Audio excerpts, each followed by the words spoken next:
Social মিডিয়ার স্ক্রিনে আজ খড়কুটোর মতো ভাসছে এসপিও কর্মী বুধু ওরাংয়ের মুখ।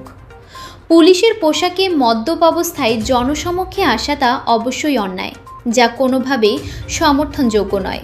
কিন্তু এই একটি ভুলের পেছনে লুকিয়ে থাকা তীব্র মানসিক ও আর্থিক সংকট কি আমরা একবারও তলিয়ে দেখেছি? মাত্র 11,850 টাকার সামান্য বেতনে এই দুর্মূল্যের বাজারে একটা সংসার টেনে নিয়ে যাওয়া যে কতটা যন্ত্রণার, তা কেবল ভুক্তভোগীরাই জানেন।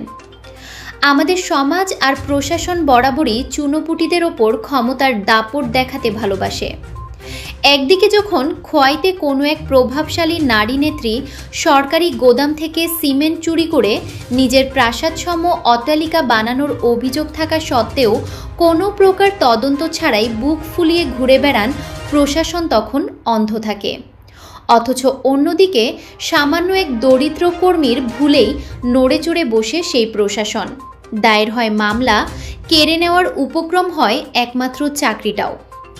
ভুল বুধু ওরাং করেছেন, কিন্তু সামান্য এই ভুলের জন্য একটা গোটা পরিবারকে অনাহারে ঠেলে দেওয়া কি কোনো মানবিক সমাজের কাজ হতে পারে? বড় বড় অপরাধীরা যেখানে ক্ষমতার আড়ালে পার পেয়ে যায়, সেখানে বুধু ওরাংদের মতো মানুষদের বাঁচতে দেওয়া হোক। প্রশাসনের কাছে সাধারণ মানুষের একটাই আকুল আর্জি, চাকরিটা কেড়ে না নিয়ে মানবিকতার খাতিরে এবারের মতো তো তাকে শুধরে যাওয়ার একটা সুযোগ দেওয়া হোক। আইন যেমন অপরাধ দমনের জন্য, সমাজও কিন্তু টিকে থাকে সহানুভূতির হাত ধরেই।